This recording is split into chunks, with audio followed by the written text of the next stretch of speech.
Hello student, welcome to Swati's classes. आज हम देखेंगे 6 स्टैंडर्ड का science lesson number 16 the universe.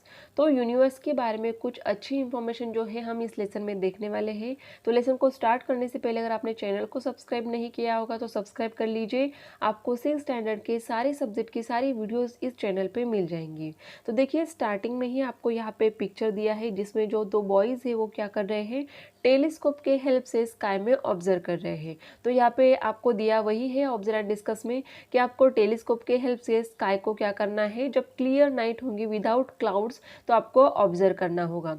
तो इस तरीके से हम लोग क्या करते हैं, टेलीस्कोप की हेल्प से क्या कर सकते हैं, स्काई को ऑब्जर्व करते हैं कि स्टार कहाँ पे है, क्या है।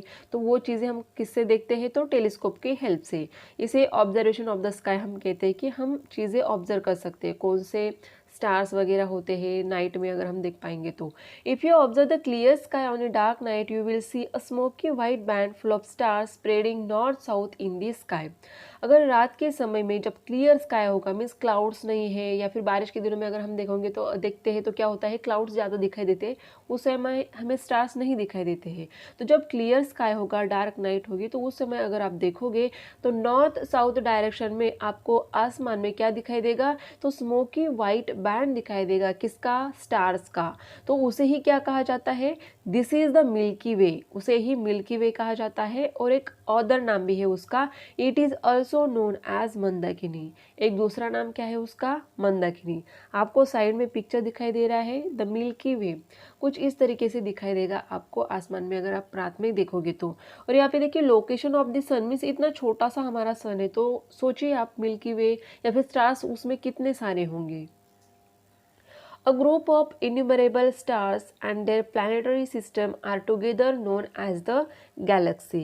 तो इस मिल्की वे में क्या होती है, कई सारे गैलेक्सीज होती है। अब गैलेक्सी क्या होता है, ग्रुप ऑफ इन्यूमरेबल स्टार्स, कई सारे स्टार्स के मिलके और उनकी जो प्लानिटरी सिस्टम होती है उन्हें साथ में क्या कहा जाता है, गैलेक्सी कहा जाता है। The milky way is the galaxy in which our solar system is located. तो मिल्की वे एक गैलेक्सी है जिसमें हमारी सोलर सिस्टम है। The milky way is a part of the local group of galaxies. तो मिल्की वे क्या है, एक गैलेक्सीज का ग्रुप है जिसमें हमारी सोलर सिस्टम आती है।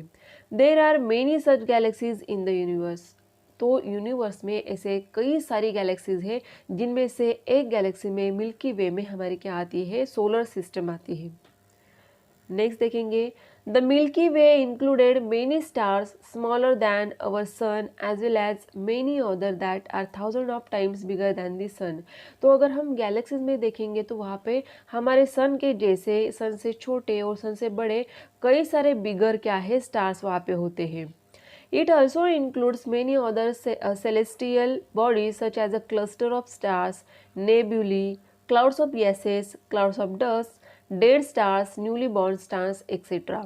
तो गैलेक्सी में क्या क्या होता है, तो इट इंक्लूड्स क्या क्या होगा, वहाँ पे कई सारे सेलेस्टियल बॉडीज होती है, जैसे कि क्लस्टर ऑफ स्टार्स, कई सारे स्टार्स एक साथ होंगे, नेबुलीज होंगी, उसके बाद है क्लाउड्स ऑफ गैसेस होंगे, क्लाउड्स ऑफ डस्ट होंगे, डेड स्टार्स या फिर न्यूली जो बॉर्न स्टार्स होते हैं वो भी कहाँ पे दिखाई देंगे हमें, गैलेक्सी में। The galaxy that is closer to the our milky way is called Andromeda. तो हमारे मिल्की वे के पास जो गैलेक्सी है उसका नाम क्या है, एंड्रोमेडा, जिसका आपको साइड में पिक्चर भी दिया है तो आपको समझ में आएगा किस तरीके से होगा ये गैलेक्सी। तो कुछ इस तरीके से ये दिखाई देता है। The universe includes innumerable galaxies, the space between them and also energy. तो ऐसे कई सारी गैलेक्सीज यूनिवर्स में है, तो उन गैलेक्सीज के बीच में क्या होता है, स्पेस होता है एंड एनर्जी होता है। ऐसे कई सारे गैलेक्सीज होगी तो दो गैलेक्सीज के बीच में क्या होगा, हमें स्पेस दिखाई देगा और एनर्जी भी दिखाई देगी। तो देखिए साइड में जो पिक्चर आपको दिए उसमें से आपको समझ में आ जाएगा किस तरीके से होगा। नेक्स्ट है टाइप्स ऑफ गैलेक्सीज। तो गैलेक्सीज के भी टाइप्स होते हैं, various types identified according to their shapes. उनके शेप्स के अकॉर्डिंग उन्हें कुछ नाम दिए जाते हैं, जैसे कि यहाँ पे फर्स्ट आपको दिया है स्पाइरल। तो स्पाइरल क्यों है, क्योंकि आप देख सकते हो कुछ इस तरीके से इसका स्पाइरल जो शेप होता है उस तरीके से, इसके लिए इसे नाम दिया है स्पाइरल गैलेक्सी। एलिप्टिकल, तो इसका शेप कुछ इस तरीके से दिया है एलिप्टिकल, तो इसे हम एलिप्टिकल कहेंगे। उसके बाद बैड स्पाइरल मीन्स क्या, दो ही तरफ से आपको देखिए कुछ इस तरीके से इसका शेप दिखाई देगा। एंड इरेगुलर मीन्स कोई रेगुलर शेप यहाँ पे दिखाई दे रहा है क्या, कुछ यहाँ पे इस तरीके से ऐसे स्टार्स अलग अलग आपको दिखाई देंगे, कुछ पर्टिकुलर शेप यहाँ पे नहीं तो इरेगुलर। तो इस तरीके से गैलेक्सीज का शेप जिस तरीके से होगा वही नाम उसे दिया जाता है। The scientist Edwin Hubble showed that there exist many galaxies beyond our Milky Way। तो जो साइंटिस्ट थे एडविन, उन्हें ऐसे लग रहा था कि हमारे मिल्की वे के अराउंड कई सारे गैलेक्सीज हैं। तो इन 1990 NASA the American space agency launch the Hubble telescope in the orbit of the अर्थ। और इसीलिए 1990 में नासा, जो आपको पता होगा स्पेस रिसर्च वाली जो एजेंसी है, तो उन्होंने क्या किया था कि हबल टेलीस्कोप, उन साइंटिस्ट ने ही छोड़ा था, इसके लिए उनका ही नाम वहाँ पे दिया था हबल टेलीस्कोप। तो ये टेलीस्कोप का काम क्या था? Telescope has made it easier to look for stars, to make photographs and to obtain spectrums। तो इससे क्या होने वाला था? उस टेलीस्कोप के हेल्प से वो लोग क्या करने वाले थे, गैलेक्सीज या फिर जो स्टार्स थे उनकी फोटोग्राफ लेने वाले थे, जिनसे हमें आइडिया लग सके। अभी ये जो पिक्चर हमें यहाँ पे दिखाई दे रहे हैं, तो ये किसके कारण मिलते हैं? ऐसे ही टेलीस्कोप जो स्पेस में छोड़े जाते हैं तो उनके कुछ फोटोज लिए जाते हैं जो कि हमें यहाँ पे दिखाई जाते हैं। Stars, the thousands of twinkling stars that we observed in the clear night sky are part of our Milky Way। तो जो आपको आसमान में क्लियर नाइट में स्काई में जो थाउजेंड्स ऑफ ट्विंकलिंग करने वाले, चमकने वाले जो तारे दिखते हैं, वो क्या होते हैं? हमारे मिल्की वे का ही एक पार्ट होते हैं। Some of the stars that we see are bright whereas other are faint। अगर आपने ठीक से देखा होगा तो आपको पता है कुछ स्टार्स जो होते हैं वो काफ़ी ब्राइट होते हैं, उनका जो ब्राइटनेस होता है काफ़ी अच्छा होता है, कुछ काफ़ी फेंट भी होते हैं। Stars radiating a different colors such as blue, white, yellow and reddish can be seen in the sky। अगर ध्यान से हम देखेंगे तो उनके कलर भी अलग अलग हमें दिखाई देते हैं।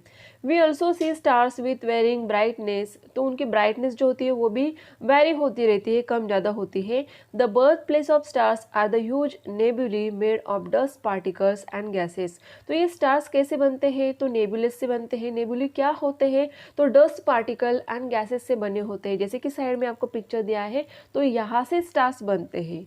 Generally the surface temperature of stars ranges from 3500 Celsius to 50,000 Celsius. तो इतना टेम्परेचर अगर जहाँ पे रहता है वहाँ से स्टार्स बनना शुरू होते हैं। तो फिर अलग अलग टेम्परेचर में अलग अलग स्टार्स होंगे।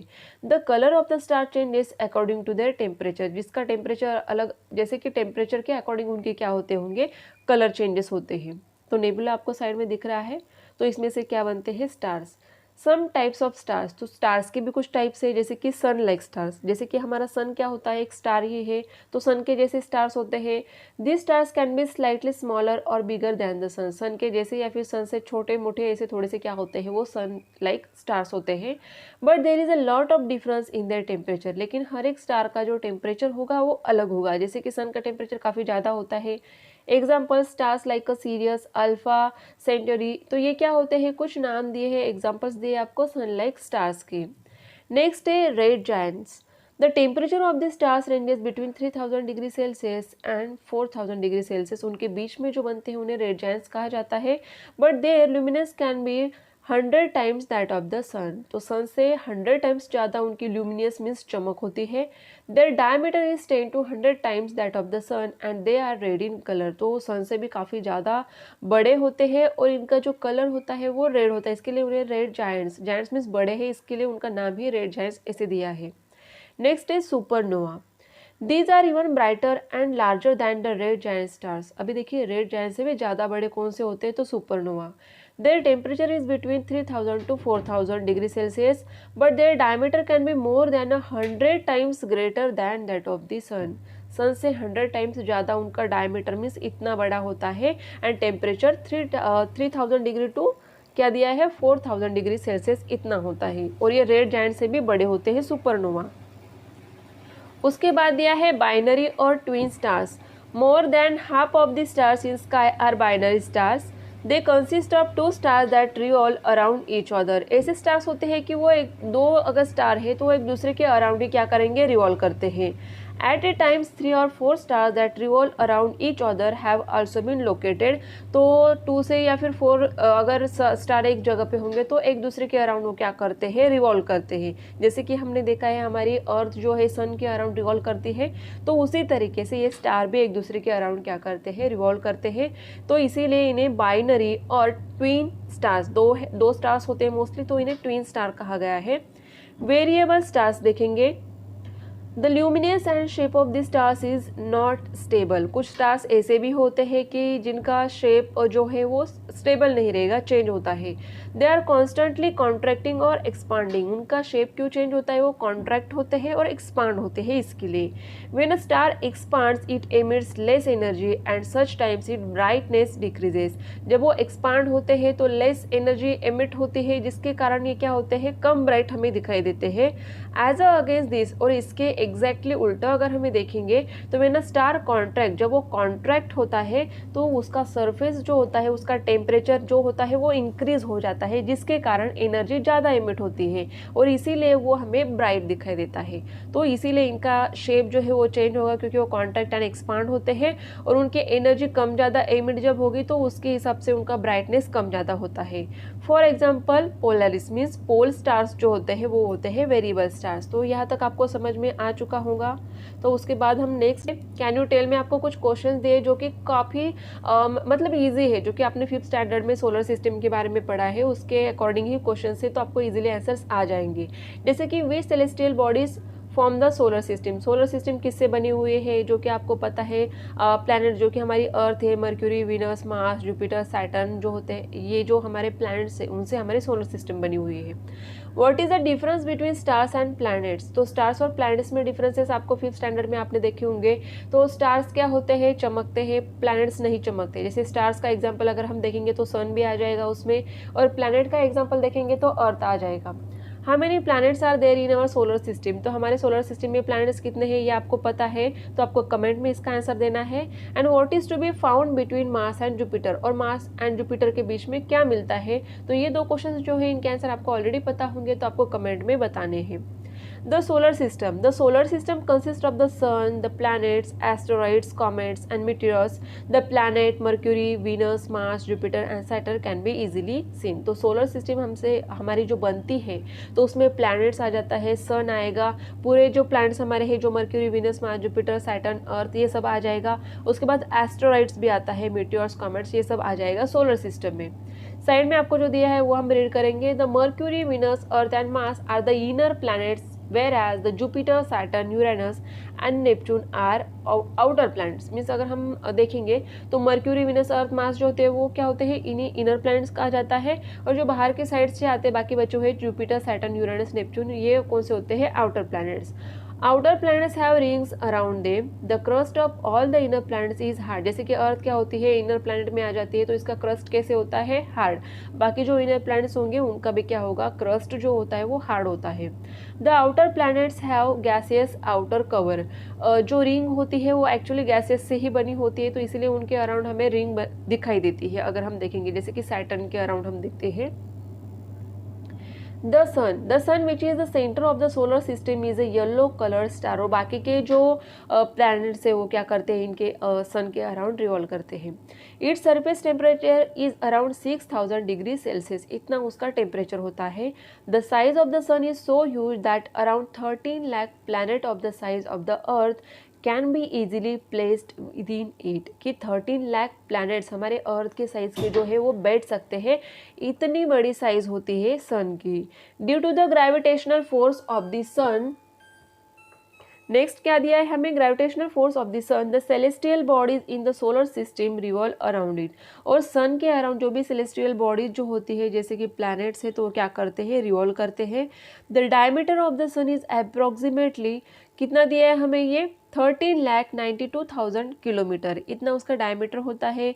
The sun rotates around its axis and while doing so it revolves around the centre of the milky Way, taking the solar system along with it. तो वो सन जो है वो रोटेट करता है खुद के अराउंड और रिवॉल्व करता है सेंटर ऑफ द मिल्की वे के अराउंड, क्या करता है, रिवॉल्व करता है। साथ ही अपनी जो सोलर सिस्टम है उसको भी वो क्या करता है, उसके साथ ही रिवॉल्व करता है। तो कुछ इंफॉर्मेशन जो है हमें नहीं पता थी सन के बारे में वो आपको यहाँ पे दी है। नेक्स्ट आपको यहाँ पे एक पूरा चार्ट दिया है planets of the solar system, और उनके जो फैक्ट्स एंड फिगर्स है वो आपको यहाँ पे दिया है। जैसे कि नेम ऑफ द प्लैनेट्स, कौन से प्लैनेट्स है, जैसे कि मर्क्यूरी है, Venus, earth, Mars, Jupiter, Saturn, Uranus and Neptune. और प्लूटो जो है वो डॉर्फ प्लैनेट है, इसके लिए उसका नाम यहाँ पे नहीं है। नंबर ऑफ नोन सैटेलाइट्स, तो ये जो प्लैनेट्स हैं इनके सैटेलाइट कितने हैं, तो जैसे कि अर्थ हमारा है तो अर्थ के सैटेलाइट आपको पता है कौन सा है, तो मून होता है, और एक ही सैटेलाइट है, इसके लिए नंबर ऑफ सैटेलाइट कितना दिया है यहाँ पे 1। लेकिन मार्स के कितने हैं सैटेलाइट, तो 2 है, जुपिटर के 64 है, सैटर्न के 33 है, यूरेनस के 27 एंड नेपच्यून के 13 सैटेलाइट है। उसके बाद आपको दिया है यहाँ पे इंक्लिनेशन ऑफ द एक्सिस, तो उनका इंक्लिनेशन का एक्सिस जो है, जो डिग्री बनता है वो आपको दिया है। तो यहाँ पे आप नंबर देख सकते हो, तो ये आपको नंबर्स में दिया गया है यहाँ पे। नेक्स्ट है पीरियड ऑफ रोटेशन, इनके रोटेशन का पीरियड टाइम कितना होगा वो आपको दिया है इस कॉलम में। नेक्स्ट है पीरियड ऑफ रिवोल्यूशन, वो अगर सन के अराउंड रिवोल्यूशन करते हैं तो उसके लिए उन्हें कितना टाइम लगता है वो यहाँ पे दिया है। फॉर एग्जाम्पल मर्क्यूरी है तो उसका पीरियड ऑफ रोटेशन जो होगा 58.65 डेज दिया है, और यहाँ पे 88 डेज दिया है। मैग्नेटिज्म अगर हम देखेंगे तो मैग्नेटिज्म यहाँ पे कौन से प्लैनेट में दिखाई देगा, तो अर्थ के ऊपर है, हमें पता है मैग्नेटिज्म, इसके लिए ही तो हम लोग अर्थ के ऊपर खड़े रह सकते हैं या फिर हम लोग गिरते नहीं हैं, तो यहाँ पे एस आएगा मैग्नेटिज्म के लिए। उसके बाद जुपिटर है, सैटर्न है, यूरेनस और नेपच्यून, तो यहाँ पर भी मैग्नेटिज्म है। उसके बाद हम देखेंगे एटमॉस्फेयर, कौन से प्लैनेट्स के अराउंड एटमॉस्फेयर हमें दिखाई देता है, तो यहाँ पे सिर्फ मर्क्यूरी के लिए नो दिया है, बाकी सब के लिए एटमॉस्फेयर है। उसके बाद रिंग्स, कौन से प्लैनेट्स के अराउंड रिंग्स दिखाई देती है, तो आउटर जो प्लैनेट्स है जैसे कि Jupiter, Saturn, Uranus and Neptune, तो इनके अराउंड हमें क्या दिखाई देती है, रिंग दिखाई देती है। तो ये पूरा चार्ट भी अगर अच्छे से आप देख लोगे तो आपको कई सारी इंफॉर्मेशन इससे ही मिल जाएगी। तो देखिए बाद में आपको यहाँ पे हर एक प्लैनेट के बारे में इंफॉर्मेशन दी है, तो उसे हम देखेंगे नेक्स्ट लेक्चर में। तो नेक्स्ट लेक्चर को भी ज़रूर देखिए, और अगर अभी तक आपने चैनल को सब्सक्राइब नहीं किया होगा तो सब्सक्राइब कर लीजिए, और अगर आपको वीडियो अच्छा लगा हो तो वीडियो को लाइक भी कीजिए।